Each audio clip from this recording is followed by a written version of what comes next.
जय हिंद दोस्तों। ए to be to study के यूट्यूब चैनल में आप सभी का हार्दिक स्वागत है। दोस्तों, जैसा कि हमने पिछली वीडियो में आपको केमिस्ट्री का थर्ड ए एलिमेंट्स और फोर्थ ए एलिमेंट्स के बारे में काफ़ी डिटेल में पूरा थ्योरी का पार्ट जो है वो कंप्लीट समझा दिया था। आज की वीडियो में हम इस चैप्टर से आने वाले जितने भी ऑब्जेक्टिव क्वेश्चंस होते हैं उसको सॉल्व करेंगे, क्योंकि हमने आपको थ्योरी पढ़ाते समय काफ़ी डिटेल में सबके बारे में पढ़ा दिया है। तो हम इसमें ज़्यादा से ज़्यादा क्वेश्चंस को सॉल्व कर सकें, इसके लिए हम थोड़ी स्पीड में क्वेश्चंस को सॉल्व करेंगे और आपको ज़्यादा से ज़्यादा क्वेश्चंस को आज की इस वीडियो में सॉल्व भी करा देंगे।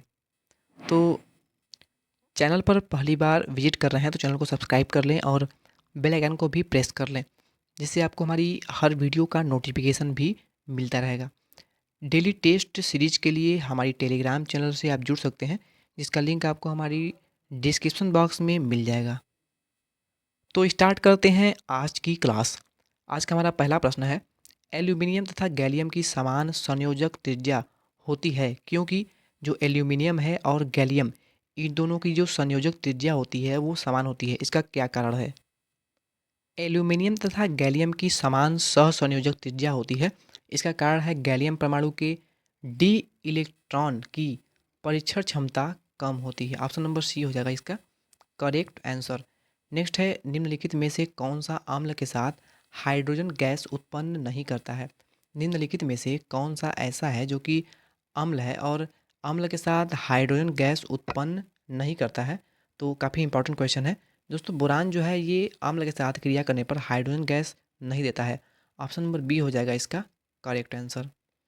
तीसरा क्वेश्चन हमारा है, निम्न में से कौन से यौगिक में केला बंध पाया जाता है, जिसे बनाना बॉन्ड बोला जाता है?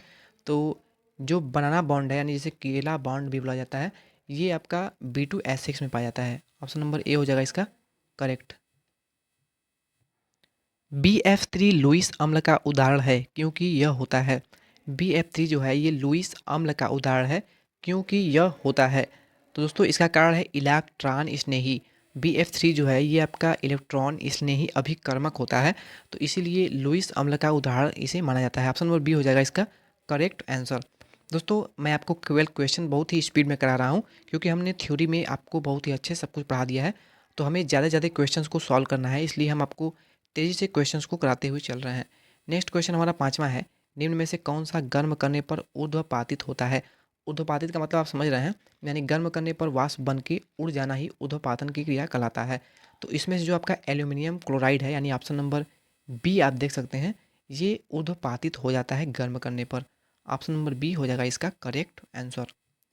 नेक्स्ट हमारा सिक्स्थ क्वेश्चन है, निम्न में से कौन सा ऑक्साइड शुद्ध क्षारीय प्रकृति का होता है?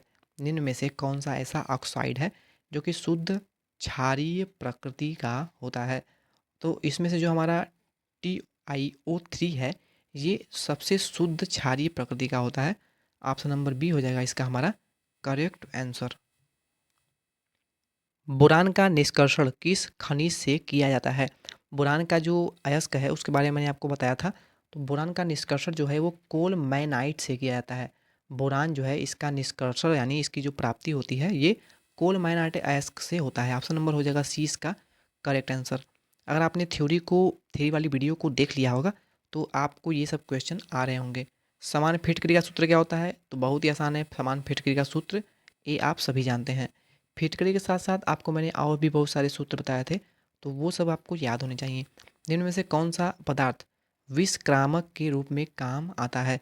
तो बोरिक अम्ल जो है वे विषक्रामक के रूप में याद करता है, ये बहुत ही विषाक्त होता है। ऑप्शन नंबर ए हो जाएगा इसका करेक्ट आंसर।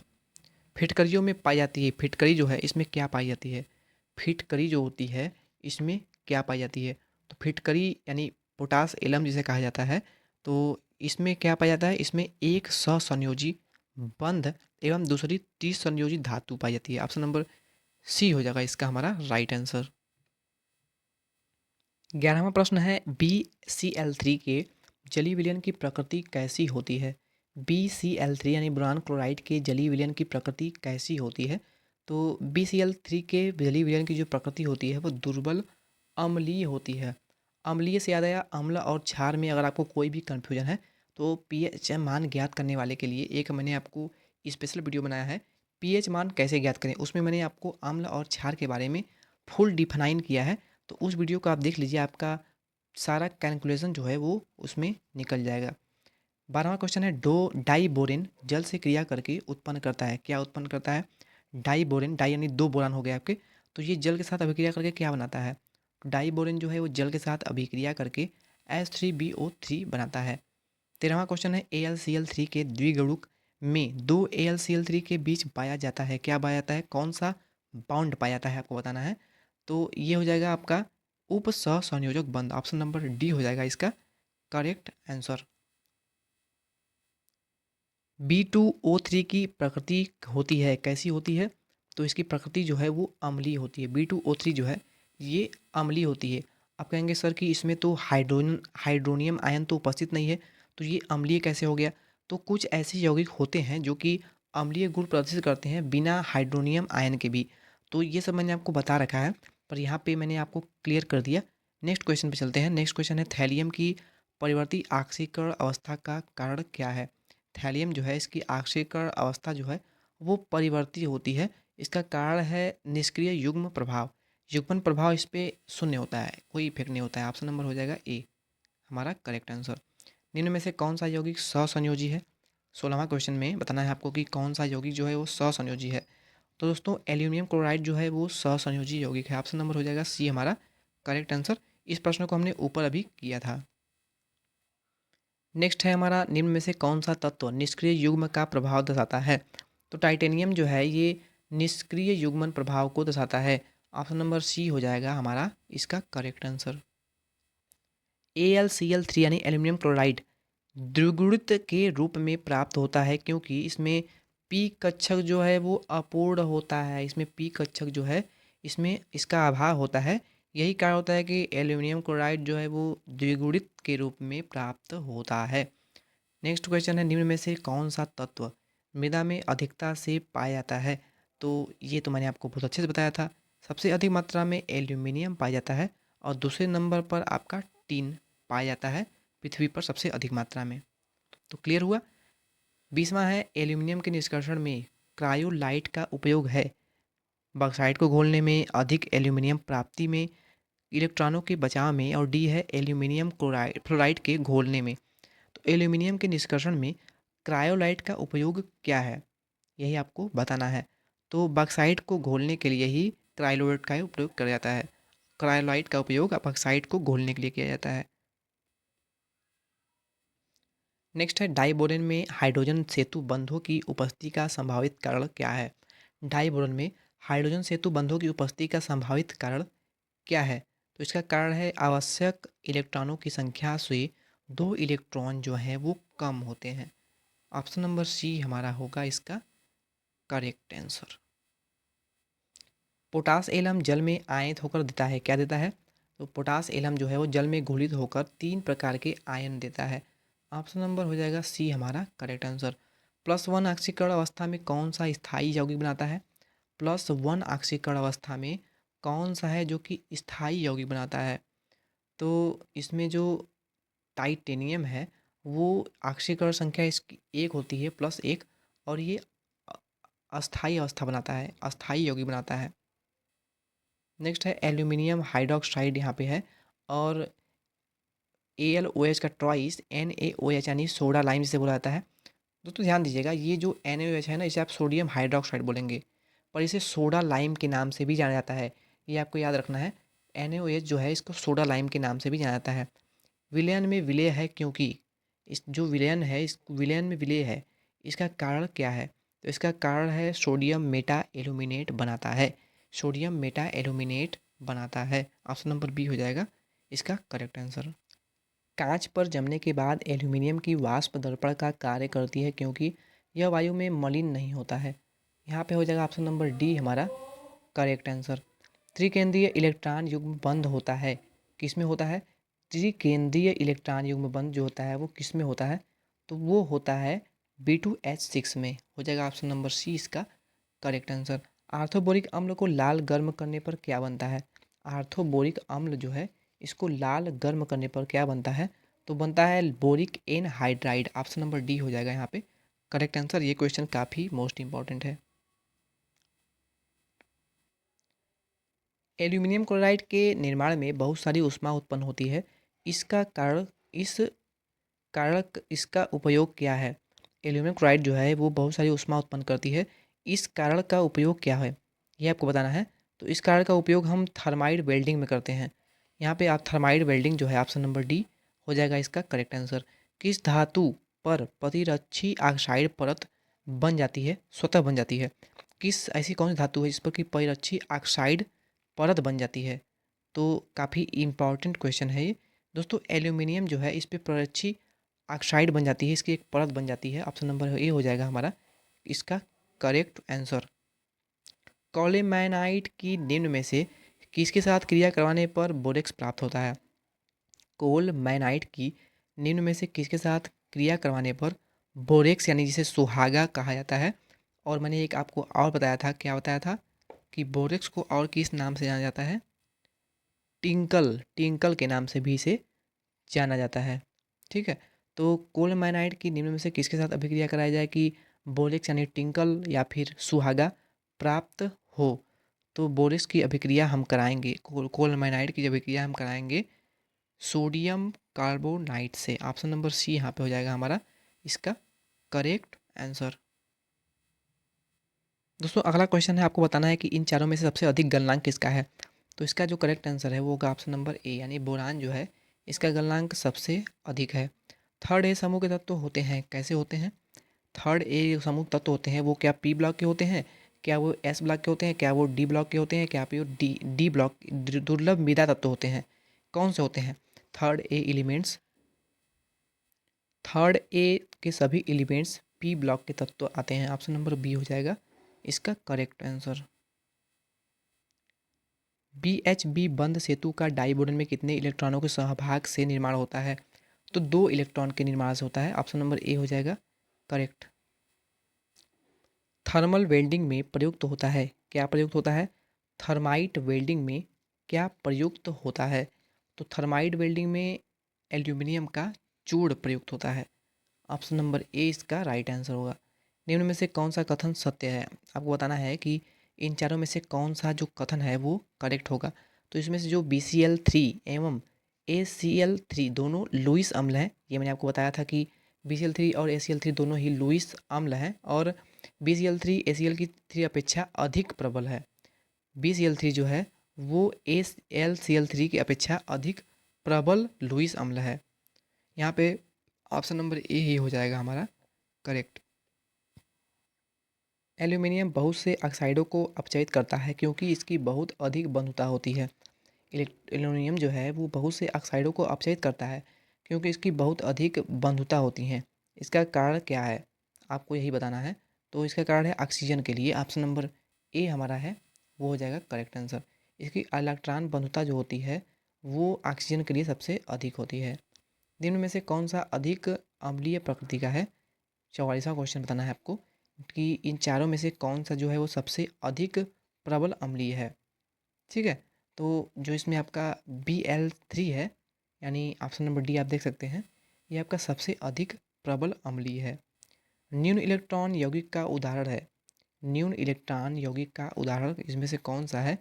तो ये सभी जो हैं यानी BF3 ACl3 B2S6 ये सभी आपके न्यून इलेक्ट्रॉन यौगिक के उदाहरण हैं। निम्न में से कौन सा कथन सत्य है? Al यानी एल्यूमिनियम अपचायक का कार्य करता है। एल्यूमिनियम भाप के साथ उच्च ताप पर भी क्रिया नहीं करता। एल्यूमिनियम अन्य धातुओं के साथ बहुत सी मिश्र धातुओं को बनाता है। एल्यूमिनियम के सभी यौगिक आयनिक हैं। इनमें से कौन सा करेक्ट है? तो एल्यूमिनियम के सभी यौगिक जो हैं वो आयनिक हैं। ये मैंने आपको एल्यूमिनियम के बारे में पढ़ाते समय बताया था। हो जाएगा ऑप्शन नंबर डी इसका करेक्ट आंसर। बोरेक्स के जलीय विलयन की प्रकृति कैसी होती है? तो क्षारीय होती है, मैंने आपको कई बार बता दिया है। एल्यूमिनियम की सांद्र नाइट्रिक अम्ल से क्रिया करवाने पर वह निष्क्रिय हो जाता है क्योंकि एल्यूमिनियम की सांद्र नाइट्रिक अम्ल से अभिक्रिया कराने पर एल्यूमिनियम जो है वो निष्क्रिय हो जाता है। इसका क्या कारण है? तो इसका कारण है इस पर प्रतिरक्षी ऑक्साइड परत बन जाती है। मैंने आपको बताया था पिछले प्रश्न में, एल्यूमिनियम जो है इस पर स्वतः ही परिरक्षी ऑक्साइड बन जाती है। यही कारण है कि ये सांद्र नाइट्रिक अम्ल से अभिक्रिया करने के बाद निष्क्रिय हो जाता है। आर्थोबोरिक अम्ल की फिसलने की प्रकृति होती है, इसका कारण क्या है? तो इसमें वांडर वाल्स बल पाए जाते हैं। आर्थ्रोबोरिक अम्ल में वांडर वाल्स बल पाए जाते हैं, इसीलिए इसमें फिसलने का गुण होता है। कागज़ पर लेड यानी सीसा के समान चिन्ह बना सकता है। कौन सा बना सकता है? कागज़ पर लेड यानी सीसा के समान चिन्ह बना सकता है, तो वो टाइटेनियम बना सकता है। ऑप्शन नंबर डी हो जाएगा 50वें क्वेश्चन का करेक्ट आंसर। 51वां हमारा है एल्यूमिनियम के किस खनिज में ऑक्सीजन नहीं है? एल्यूमिनियम के किस खनिज में ऑक्सीजन नहीं है? तो क्रायोलाइट जो है इसमें ऑक्सीजन नहीं पाया जाता है। एल्यूमिनियम की क्रियाशीलता आयरन से अधिक है लेकिन आयरन से कम संरक्षित होता है। क्योंकि ये क्वेश्चन बार बार आ रहा है, क्योंकि ये इंपॉर्टेंट क्वेश्चन है। एल्यूमिनियम के ऊपर ऑक्सीजन की परक्षी ऑक्साइड बन जाती है, इसी कारण क्या होता है कि इसकी अ, आयरन से कम संरक्षित होता है एल्यूमिनियम। ठीक है, क्योंकि इसके ऊपर ऑक्सीजन की एक परक्षी ऑक्साइड बन जाती है, परत बन जाती है, तो यही कारण है कि ये आयरन से यानी लोहे से कम संरक्षित होता है। धावन सोडा वाले पदार्थों से एल्यूमिनियम के बर्तनों को नहीं धोना चाहिए। ये क्वेश्चन जो है प्रैक्टिकल है। क्या है? धावन सोडा जो है, धावन सोडा का सूत्र क्या होता है? धावन सोडे से धावन सोडा वाले पदार्थों से, कोई भी पदार्थ धावन सोडा जो हो, उससे एल्यूमिनियम के बर्तनों को नहीं धोना चाहिए। क्यों नहीं धोना चाहिए? धावन सोडा जो है वो एल्यूमिनियम से क्रिया करके विलीय एल्यूमिनियम ऑक्साइड बनाता है। धावन सोडा जो है वो एल्यूमिनियम से क्रिया कर लेता है और विलेय एल्यूमिनियम ऑक्साइड बनाता है, इसलिए इसे नहीं धोना चाहिए धावन सोडा को, एल्यूमिनियम के पदार्थों को। निम्न में से कौन सी विधि बॉक्साइड से एल्यूमिनियम के निष्कर्षण में प्रयुक्त होती है? निम्न में से कौन सी विधि है जो कि बॉक्साइड से एल्यूमिनियम के निष्कर्षण में प्रयुक्त होती है? Most important question. विद्युत अपघटनी अपचयन विधि द्वारा बॉक्साइड से एल्यूमिनियम को अलग किया जाता है, निष्कर्षण किया जाता है। ऑप्शन नंबर सी इसका होगा करेक्ट आंसर।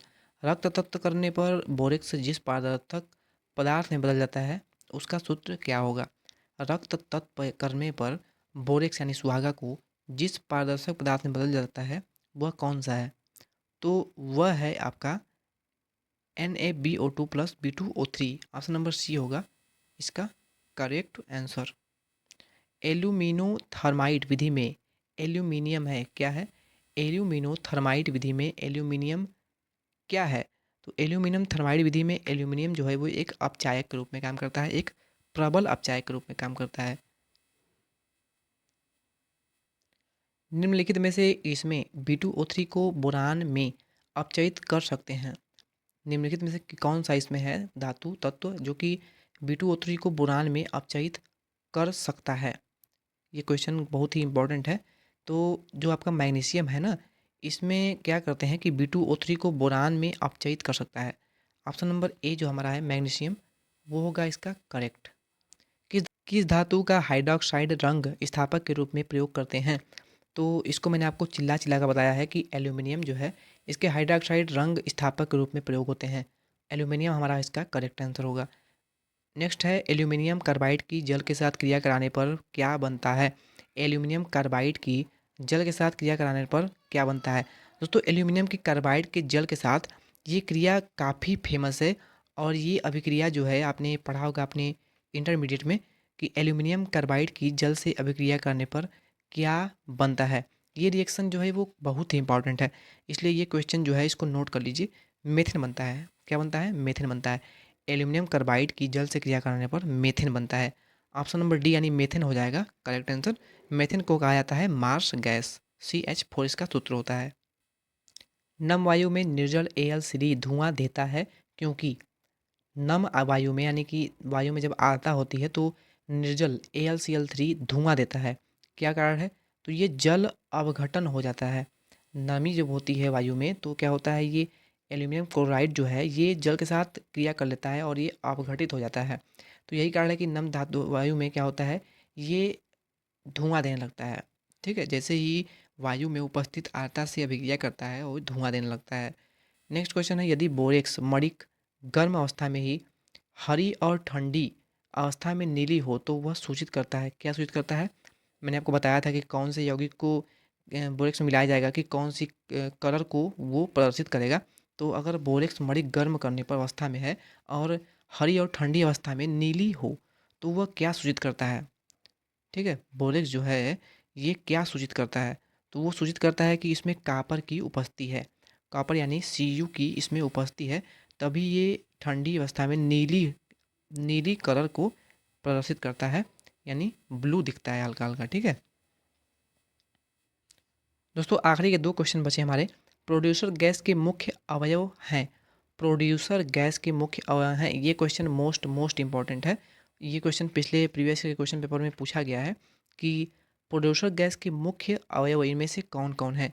तो ये क्वेश्चन जो है वो मोस्ट इम्पॉर्टेंट है। इसका जो करेक्ट आंसर है वो है कोबाल्ट और नाइट्रोजन। प्रोड्यूसर गैस का मुख्य अवयव जो है वो कोबाल्ट और नाइट्रोजन होता है। ऑप्शन नंबर सी होगा हमारा इसका बिल्कुल ही करेक्ट आंसर। बोरेक्स मणि का परीक्षण नहीं देते हैं। क्या नहीं देते हैं? बोरेक्स मणि का परीक्षण जो है वो नहीं देते हैं। तो बोरेक्स मणि का परीक्षण जो है वो सोडियम लवण नहीं देते हैं। ऑप्शन नंबर बी हमारा हो जाएगा इसका बिल्कुल ही करेक्ट आंसर। तो दोस्तों, ये आखिरी प्रश्न था हमारी आज की वीडियो का। हमने ऑब्जेक्टिव क्वेश्चन में आपको ज़्यादा से ज़्यादा क्वेश्चन को सॉल्व कराया। आप इस वीडियो को 1 से 2 बार देखिए और इसके जितने भी ऑब्जेक्टिव टाइप क्वेश्चन हैं उनको बिल्कुल रट जाइए, क्योंकि इस चैप्टर से आपके 2 से 3 क्वेश्चन बनने वाले हैं, जो कि 4-4 नंबर के हिसाब से आपके करीब 12 से 15 नंबर के क्वेश्चन इस चैप्टर से बनेंगे। और अगर आपने थ्योरी देख लिया है तो आपको और भी अच्छे से सब कुछ क्लियर हो जाएगा। तो आपको वीडियो कैसी लगी? क्योंकि हमने आपको ज़्यादा क्वेश्चन समझाने का प्रयास नहीं किया, आपको हमने ज़्यादा से ज़्यादा क्वेश्चंस को सॉल्व कराया। तो अगर आप थ्योरी वाली वीडियो को देख कर इसे देखते हैं तो आपको क्वेश्चन जो है वो काफ़ी अच्छे से समझ में आएंगे। तो आपको कैसन लगा क्वेश्चन, आपको हमें कमेंट बॉक्स में अवश्य बताएं। और अगर चैनल पर पहली बार विजिट कर रहे हैं तो चैनल को सब्सक्राइब करके बेल आइकन को भी प्रेस कर लें, जिससे आपको हमारी हर सब्जेक्ट की जो वीडियो अपलोड की जाती है तो आपको उसका नोटिफिकेशन मिल जाया करेगा। तो दोस्तों, मिलते हैं नेक्स्ट वीडियो में इसके नेक्स्ट पार्ट में। तब तक के लिए चैनल पर बने रहिए, हम जल्द इसके नेक्स्ट चैप्टर को आपको कराने वाले हैं। तो मिलते हैं नेक्स्ट चैप्टर में नेक्स्ट क्लास में। तब तक के लिए धन्यवाद।